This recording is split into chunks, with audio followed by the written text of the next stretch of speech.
Shalom Israel, grace and blessings from God the Father of our Lord Jesus Christ be unto you. All praise to the Most High that we made it another week to another Bible History 101.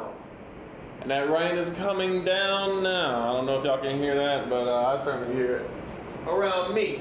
So please forgive me if that causes any disturbances or interferences. I don't know how bad it's going to be and if that's going to affect anything. So, with that being said, I do want to make sure everything is functioning properly, as we want to do on here. I want to make sure everything is functioning properly. Okay. All praises to the Most High. It seems that it is. It seems that it is. So, without any further ado, we'll go ahead and get into it. Before we start with the readings this week, and we'll specifically be going into Balak and Balaam and their conspiracy against the children of Israel. Let me just bring this down. Not that, this. There we go. And I grabbed it again. Come on now, there we go. Alrighty. Something around like that right there should be fine. Alright.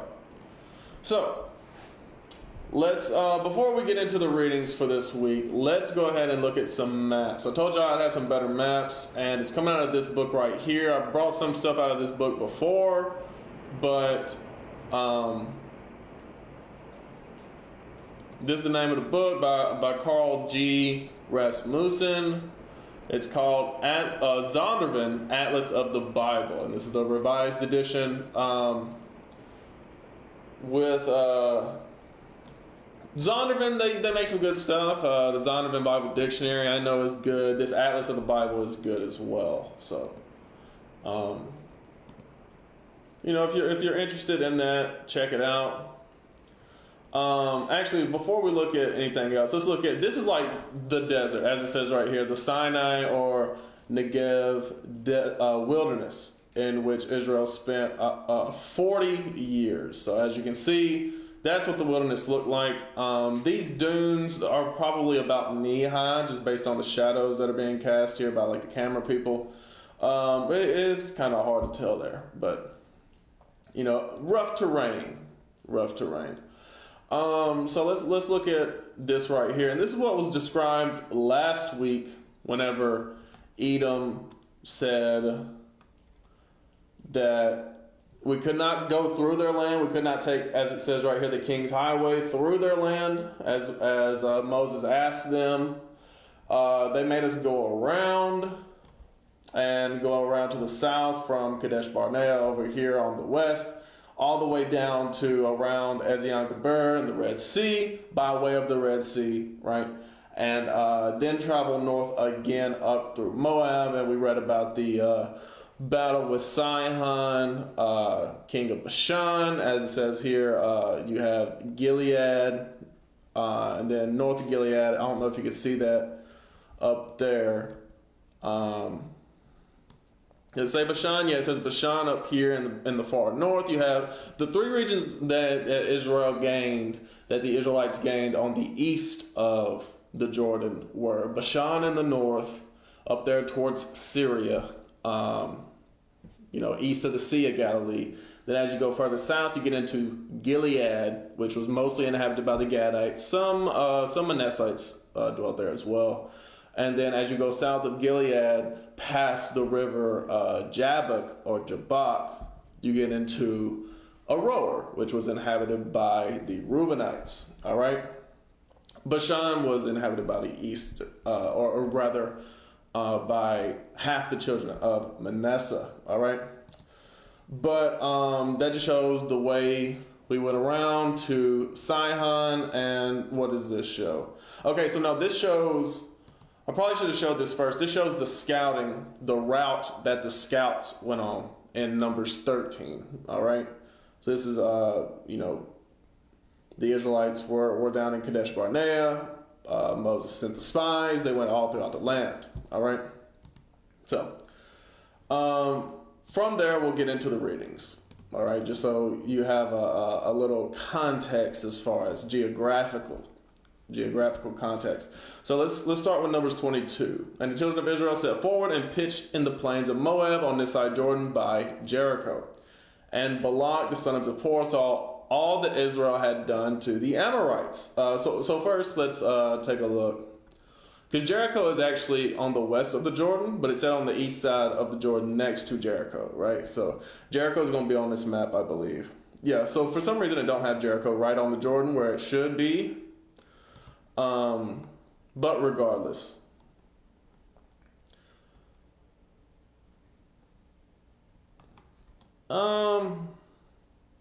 Why did it say in Moab by Jericho? I guess this land, I don't even think this land used to be inhabited by Moab. The Reubenites' land used to be inhabited by Moab. But anyway, on the east side of the Jordan, all right? And Balak, the son of Zippor, saw all that Israel had done to the Amorites, and Moab was so afraid of the people because they were many. And Moab was distressed because of the children of Israel. And Moab said unto the elders of Midian, now shall this company lick up all that are round about us, as the ox licketh up the grass of the field. Right, so Moab got scared. Balak the king, and as it says, and Balak the son of Zippor was king of the Moabites at that time. So Balak, specifically the king, got scared of the Israelites, even though the Israelites were not going to do any damage to Moab. They specifically said, we come in peace. Said the same thing to Edom as they did Moab, even to Sihon. But the people weren't having peace. All right. He sent messengers, therefore, unto Balaam, the son of Beor, to Pethor, which is by the river of the land of the children of his people, to call him, saying, behold, there is a people come out from Egypt. Behold, they cover the face of the earth, and they abide over against me. Right, so Balaam being a Midianite. All right, Balak is a Moabite, but Balaam is a very, very powerful sorcerer of the Midianites. Come now, therefore, I pray thee, curse me this people, for they are too mighty for me. Peradventure I shall prevail, that we may smite them, and that I may drive them out of the land. For I wot that he whom thou blessed is blessed, and he whom thou cursest is cursed. Right? So, Balak said, I know you're legit. I know you're not just a, what's the word I'm looking for? A grifter. I know you're not just a grifter. I know that you're not just trying to get one over on people by trying to convince them that, you dabble in witchcraft, but you actually and legitimately do. And you're very solid at your craft. That's what he's telling Balaam here. And the elders of Moab and the elders of Midian departed with the rewards of the divination in their hand. And they came unto Balaam and spake unto him the words of Balak. And he said unto them, lodge here this night, and I will bring you word again, as the Lord shall speak unto me. And the princes of Moab abode with Balaam. And God came unto Balaam and said, what men are these with thee? And Balaam said unto God, Balak the son of Zippor, king of Moab, hath sent unto me, saying, behold, there is a people come out of Egypt, which covereth the face of the earth. Come now, curse me them. Peradventure I shall be able to overcome them and drive them out. Right? So he goes into his, spiritual seance type situation, and he meets with God, right? Whether it be the spirit, or whether it be an angel that he's speaking to, a spirit or an angel that he's speaking to. Regardless, he's letting God know the situation. And God said unto Balaam, thou shalt not go with them, thou shalt not curse the people, for they are blessed. And Balaam rose up in the morning and said unto the princes of Balak, get you into your land, for the Lord refuses to give me leave to go with you. And the princes of Moab rose up and they went into Balak and said, Balaam refuses to come with us. Right? So Balaam said, nuh-uh, I am not fighting against God. I cannot overcome God. God has all the power in the spiritual world. That's what made Balak so powerful. Is because he knew power when he recognized it. You know what I'm saying? He recognized power when he saw it, I should say. And when God said, hey, you can't do this, Balaam said, bet. I'm not going to try to fight against you. Arms too short to box with God and what have you. And Balak sent yet again princes, more and more honorable than they. And they came to Balaam and said to him, thus saith Balak the son of Zippor, let nothing, I pray thee, hinder thee from coming unto me. For I will promote thee unto very great honor, I will do whatsoever thou sayest unto me. Come, therefore, I pray thee, curse me this people. Right? So Balak, he said, look, I'm the king. I can give you whatever you want. All you got to do is curse this people that God called blessed. And Balaam answered and said unto the servants of Balak, if Balak would give me his house full of silver and gold, I cannot go beyond the word of the Lord my God, to do less or more. Now therefore I pray you, tarry ye also here this night, that I may know what the Lord will say unto me more. And God came unto Balaam at night, and said unto him, if the men come to call thee, rise up and go with them. But yet the word which I shall say unto thee, that shalt thou do. Right? So God is like, look, okay, they're getting persistent, go with them. But speak whatever I tell you to say. And Balaam rose up in the morning, and saddled his ass, and went with the princes of Moab. And God's anger was kindled because he went. And the angel of the Lord stood in the way for an adversary against him. Right? So the angel is watching him very closely. Now he was riding upon his ass, and his two servants were with him. And the ass saw the angel of the Lord standing in the way, and his sword drawn in his hand. And the ass turned aside out of the way, and went into the field. And Balaam smote the ass to turn her into the way. But the angel of the Lord stood in a path of the vineyards, a wall being on this side and a wall on that side. And when the ass saw the angel of the Lord, she thrust herself onto the wall and crushed Balaam's foot against the wall. Right. So the donkey, she sees the angel. Right. So she's not, she's not going to try to fight this angel, because the angel, again, recognize power when you see it. All right. So the animals actually they can see some things that humans can't. All right. And this donkey is the same way. She's like, no, I'm not fighting against that thing. All right. And when the ass saw the angel of the Lord, she thrust herself into the wall and crushed Balaam's foot against the wall, and he smote her again. And the angel of the Lord went further and stood in a narrow place, where was no way to turn either to the right hand or to the left. And when the ass saw the angel of the Lord, she fell down under Balaam, and Balaam's anger was kindled, and he smote the ass with a staff. Right. So he's beating this donkey. And the Lord opened the mouth of the ass, and she said unto Balaam, what have I done unto thee, that thou hast smitten me these 3 times? And Balaam said unto the ass, because thou hast mocked me. Right, so Balaam's just speaking right back to the donkey. I guess he's talked to animals before. But he said, look, because you're mocking me. I would there were a sword in my hand, for now would I kill thee. He said, look, I should kill you, because you're crushing my foot. You're not doing what I tell you to do. And the ass said to Balaam, am not I thine ass, upon which thou hast ridden ever since I was thine unto this day? Was I ever wont to do so unto thee? And he said, nay. Right? He said, nay. But anyway, little equine humor there. But anyway, so the donkey's like, look, I've always listened to you. I've never taken you somewhere that you shouldn't have gone, or that you wasn't supposed to go, right? And he's like, yeah, you've always done what you're supposed to for me. Then the Lord opened the eyes of Balaam, and he saw the angel of the Lord standing in the way, and his sword drawn in his hand. And he bowed down his head, and he fell flat on his face. And the angel of the Lord said unto him, wherefore hast thou smitten thine ass these 3 times? Behold, I went out to withstand thee, because thy way is perverse before me. You can see that right there, because you may think that, Balaam's a good guy. He's listening to God. No. Balaam is a sorcerer, or a warlock, a witch, whatever you want to call him. He's a diviner, all right? So he can see into the spiritual world, all right?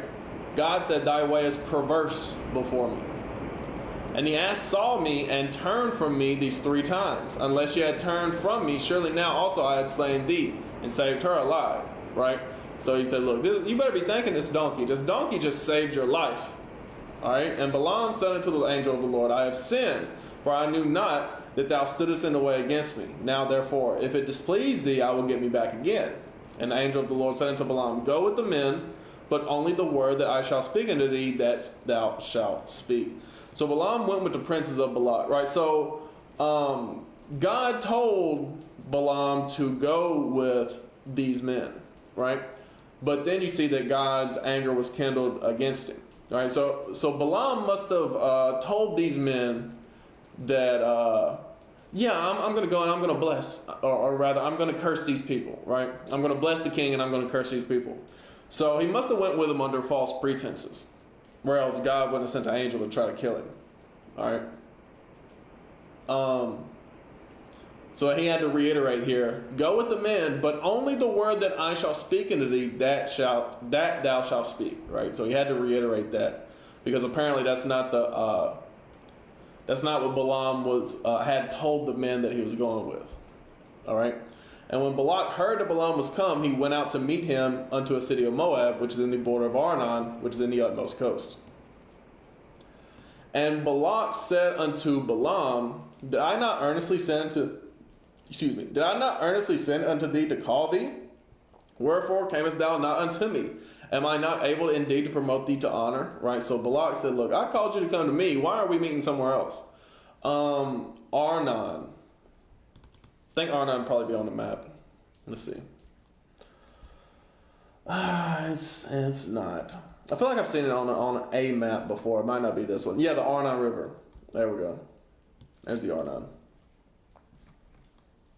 There's the Arnon right there. The utmost coast. The Arnon River. All right. Where are we at? Verse 38. And Balaam said unto Balak, Lo, I am come unto thee. Have I now any power at all to say anything? The word that God putteth in my mouth, that shall I speak. And Balaam went with Balak, and they came unto Kirjath Huzoth. And Balak offered oxen and sheep, and sent to Balaam and to the princes that were with him. And it came to pass on the morrow that Balak took Balaam and brought him into the high places of Bel, that thence he might see the utmost part of the people. Right? He showed him the people over in the distance. Right? Just over the Arnon, they're down in the valley, so to speak. All right. So start with verse 1 here in Numbers 23. And Balaam said unto Balak, Build me here 7 altars, and prepare me here 7 oxen and 7 rams. And Balak did as Balaam had spoken, and Balak and Balaam offered on every altar a bullock and a ram. And Balaam said unto Balak, Stand by thy burnt offering, and I will go. Peradventure the Lord will come to meet me, and whatsoever he showeth me, I will tell thee. And he went to a high place. All right, so Balaam told him the correct pretenses this time. He said, look, whatever God tells me, that's what I'm going to say. All right, because I can't speak against God. He already sent an angel to try to kill me once. All right, and God met Balaam, and he said unto him, I have prepared 7 altars, and I have offered upon every altar a bullock and a ram. And the Lord put a word in Balaam's mouth and said, Return unto Balak, and thus thou shalt speak. And he returned unto him, and lo, he stood by his burnt sacrifice, he and all the princes of Moab.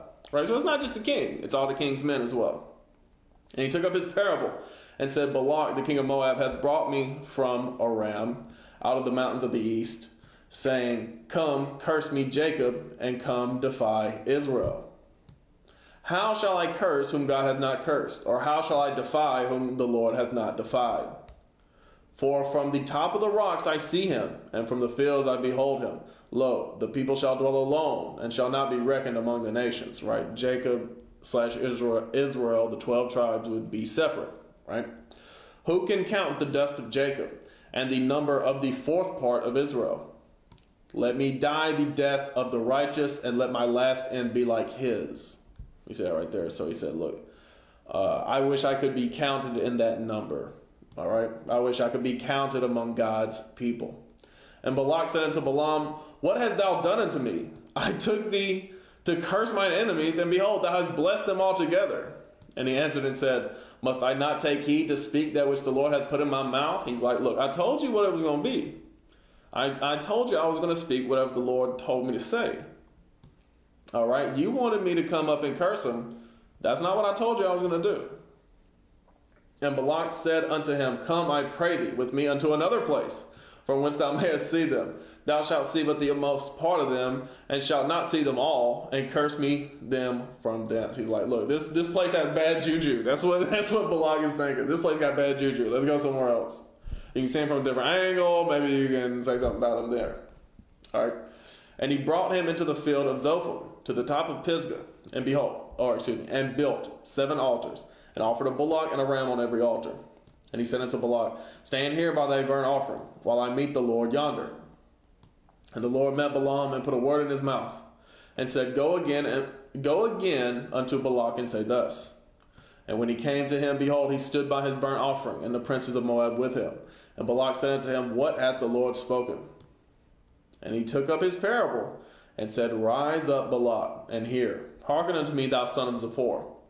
God is not a man that he should lie, neither the son of man that he should repent. Hath he said, and shall he not do it? Or hath he spoken, and shall he not make good? And shall he not make it good? Excuse me. Or hath he spoken, and shall he not make it good? Behold, I have received commandment to bless, and he hath blessed, and I cannot reverse it.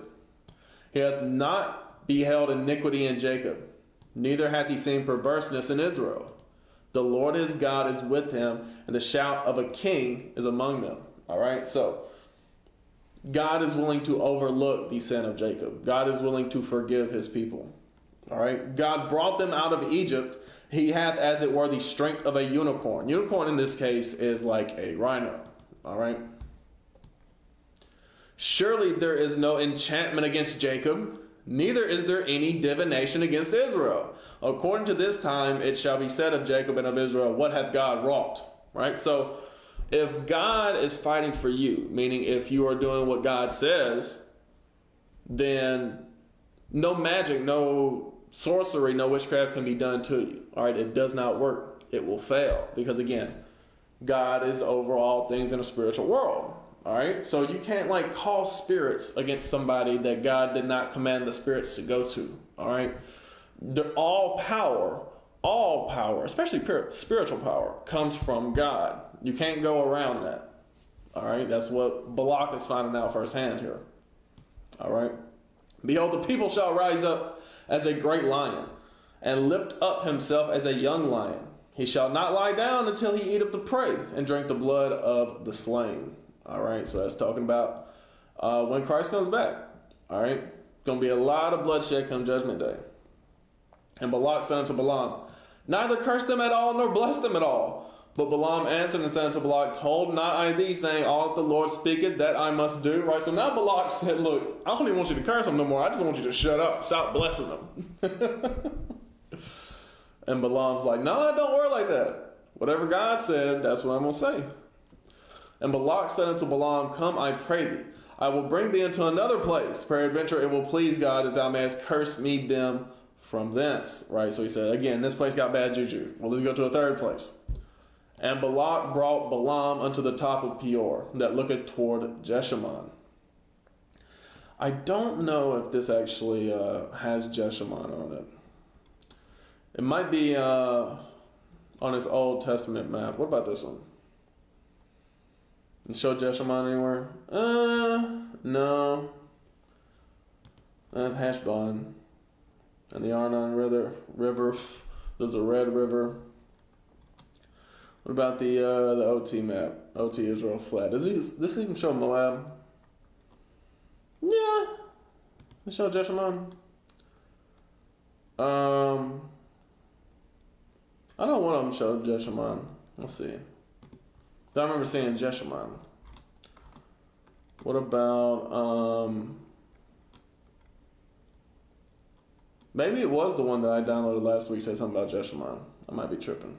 No, that one says Devon.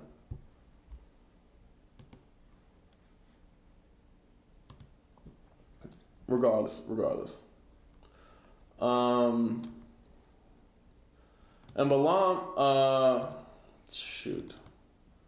We'll take a look at this one. Maybe it does on this one. I didn't see it. No. We got Jahaz, Bezer, Heshbon. Yeah. So no, it don't show Jeshimon. All right. Look toward Jeshimon. And Balaam said unto Balak, Build me here 7 altars, and prepare me here 7 bullocks and 7 rams. And Balak did as Balaam had said, and offered a bullock and a ram on every altar. All right. So in Numbers 24, as it says, Balaam's third oracle. So starting with verse 1. And when Balaam saw that it pleased the Lord to bless Israel, he went not as at other times to seek for enchantments, but he set his face toward the wilderness. And Balaam lifted up his eyes And he saw Israel abiding in his tents according to their tribes, and the Spirit of God came upon him. Right? So, notice it says that these other 2 times he went to seek for enchantments. Right? So, like, he was doing his little witchcraft thing to try to summon, right, spirits, or in this case, the God of Israel. And, he was, this time he didn't even try that. He just went and looked toward the people because he knew that God was with the people. And he took up his parable and said, Balaam, the son of Beor, had said, and the man whose eyes are open had said, he had said, which heard the words of God, which saw the vision of the Almighty, falling into a trance, but having his eyes open. How goodly are thy tents, O Jacob, and thy tabernacles, O Israel, as the valleys are they spread forth, as gardens by the riverside, as the trees of line aloes, which the Lord hath planted, and as cedar trees beside the waters. All right, so there's another instance as how men are like trees, and that's something for another time, but he's really explaining that there. He shall pour the water out of his buckets, and his seed shall be in many waters. And his king shall be higher than Agag, and his kingdom shall be exalted. Right? The King of Kings, the Lord of Lords, will be over the children of Israel. God brought him forth out of Egypt. He had, as it were, the strength of a unicorn, again, like a rhino. He shall eat up the nations, his enemies, and shall break their bones, and pierce them through with his arrows. He couched, he lay down as a lion, and as a great lion, who shall stir him up? Blessed is he that blesseth thee, and cursed is he that curseth thee. So you see how it said that the strength of a unicorn, right? So in other places, it's talking about specific tribes, like Ephraim has the strength of a unicorn, or like Judah lay down as a lion, as a great lion, who shall rouse him up, who shall stir him up in this case. So the blessings on specific tribes here are being used to bless the entire nation. All right.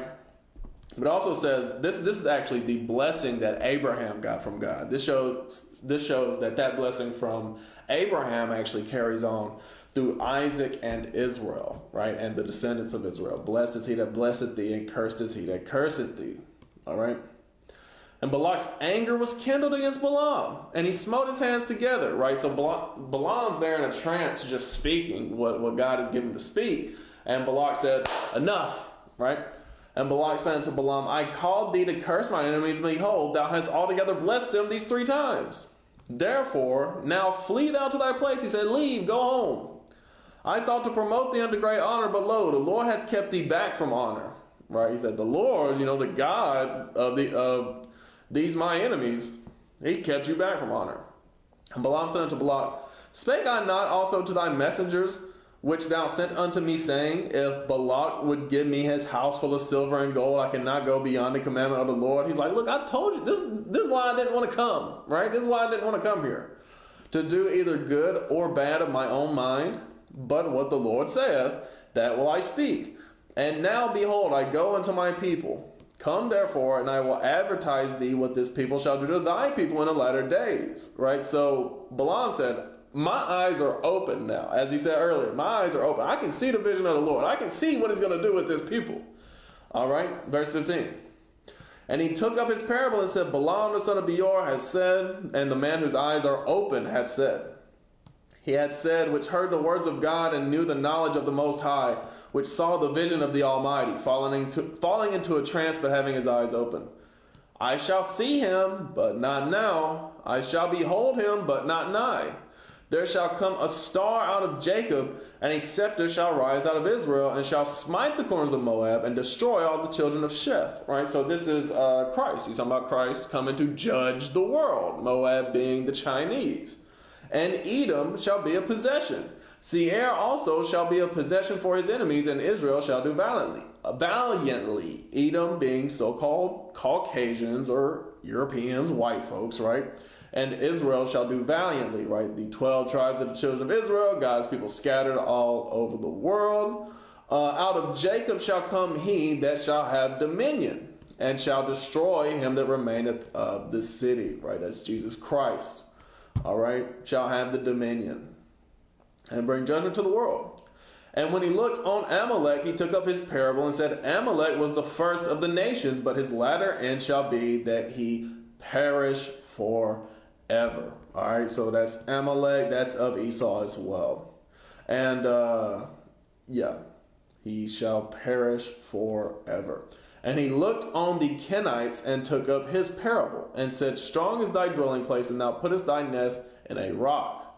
Nevertheless, the Kenites shall be wasted. Right. So the Kenites are the relatives of Jethro, Moses' father-in-law. A lot of them started dwelling with the Israelites. All right. A lot of them started traveling with the Israelites. All right.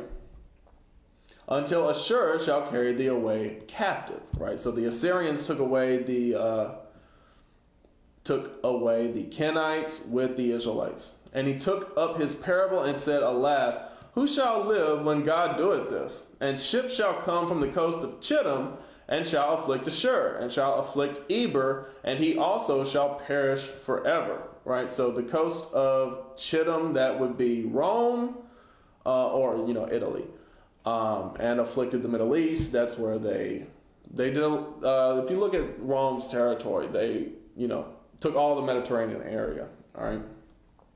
And Balaam rose up and went and returned to his place, and Balak also went his way. All right, so they parted ways. All right, they parted ways. Is chapter 25 the one that I want to get into? Yes, yeah. So it said Balaam and Balak split up. Right, they went their ways, and it doesn't really mention right here what ended up happening, but. Notice what happens next. It says, and Israel abode in Shittim, and the people began to commit whoredom with the daughters of Moab.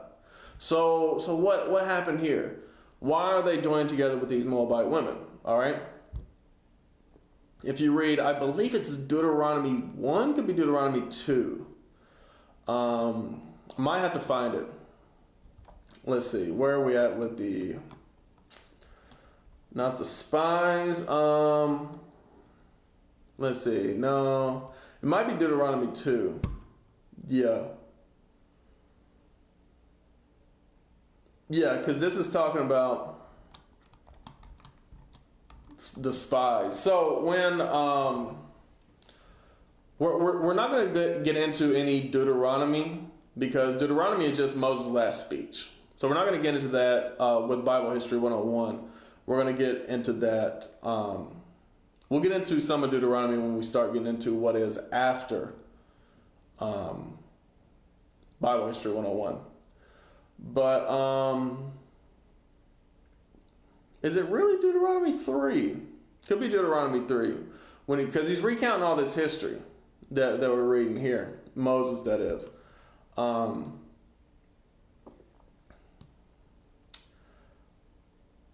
Yeah, see, he had mentioned what happened with Balaam. Y'all give me a second. In Deuteronomy, I could have just looked right over at Deuteronomy 2. That's probably where it's at in Deuteronomy 2, if I'm being honest.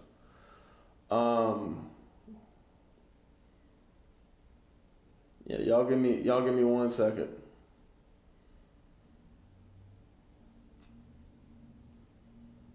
Yeah, I'm probably going to have to look it up.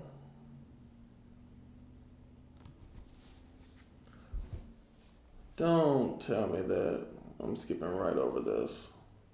I probably am looking right over it. Y'all forgive me. Maybe it is somewhere else, but I could have swore it was right here at the beginning of Deuteronomy. It talks about Balaam and Balak and their whole situation they had going on and what ended up happening. So, where are we at?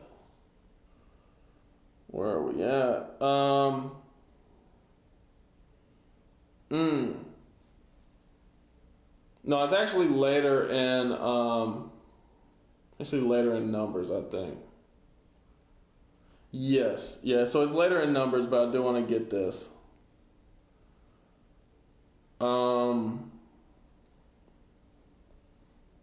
Yeah, so it's later in Numbers, but before we even get to that, I do want to read this little snippet out of Numbers 31 because it's important on what actually is happening here and now. So it says, let me because it kind of spoils what we're about to read here in Numbers 25. So let me just read what the first part of this, and then we'll get into it. So remember, Balak is the king of Moab, and Balaam was a Midianite, but he was a witch, a sorcerer, whatever you want to say. So Numbers 25, starting with 1, and Israel abode in Shittim, and the people began to commit whoredom with the daughters of Moab. And they called the people into the sacrifices of their gods. So you see what these Moabite women did? They went and seduced the men and said, hey, come to church with me, right? Come worship with me. Become a Buddhist is what it would be like today, or a Taoist or whatever. And the people did eat and bowed down to their gods. And Israel joined himself unto Baal Peor, right? The Lord of Peor.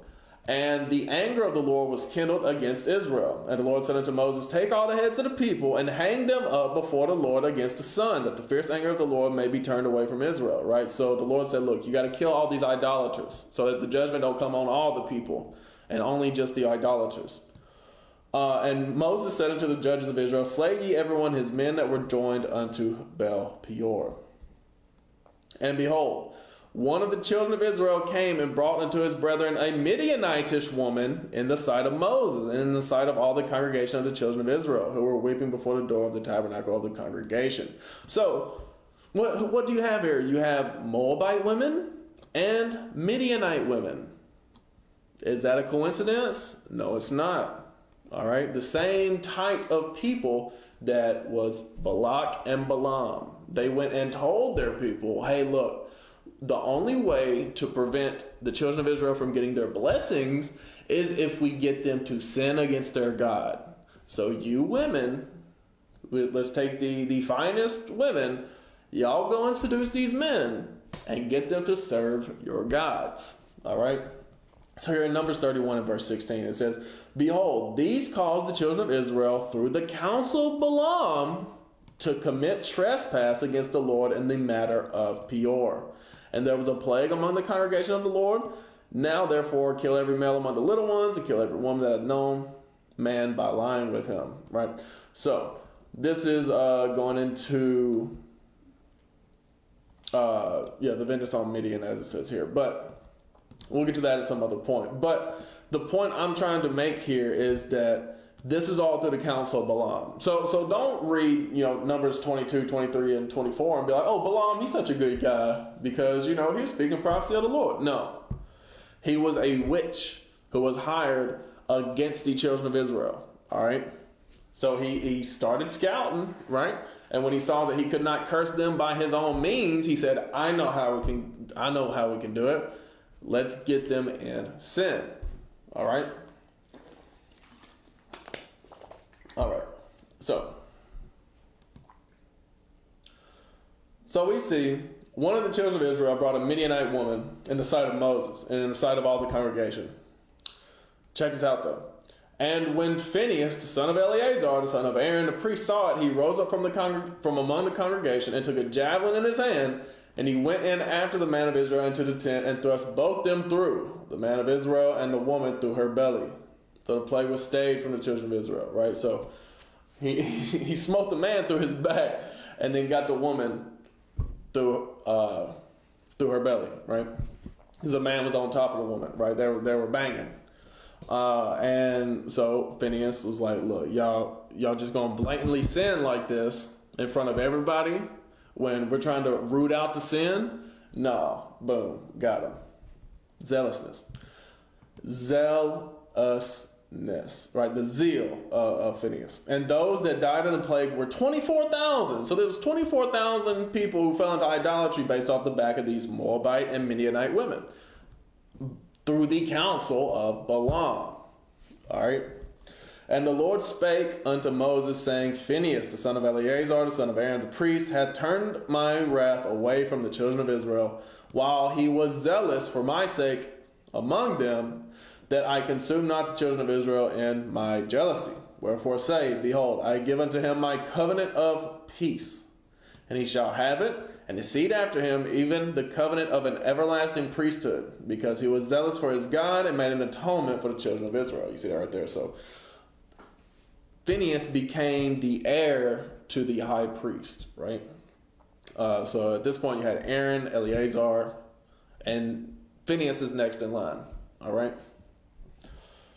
Because of his zeal for the Lord. Now the name of the Israelite that was slain, even that was slain with the Midianitish woman, was Zimri, the son of Salu, a prince of a chief house among the Simeonites. And the name of the Midianitish woman that was slain was Cosbi, the daughter of Zer. He was head over a people and the chief of the house of Midian, right? So this wasn't just some, bum, young lady of the Midianites. This was like a noble woman among the Midianites, showing that this was not just like, oh, we just met these people and we're just having fun. Like, no, this was a conceited effort from Balaam and from Balak to say, hey, let's get the children of Israel in sin so that they cannot be blessed. All right. And the Lord spake unto Moses, saying, Vex the Midianites and smite them, for they vex you with their wiles, wherewith they have beguiled you in the matter of Peor, and in the matter of Cosbi, the daughter of a prince of Midian, their sister, which was slain in the day of the plague for Peor's sake. All right. So with that, I believe Numbers 26 starts something else. Yeah, the second census. We're not even really going to get into the census. There's not really a need to. That's the census of the next generation, the generation that will inherit the land, not the generation that died in the wilderness. That's what you read. That first census was in like Numbers, in the first few chapters of Numbers. I think Numbers 2, maybe Numbers 3. Maybe even Numbers 1. But anyway. Yeah, so we'll talk about this.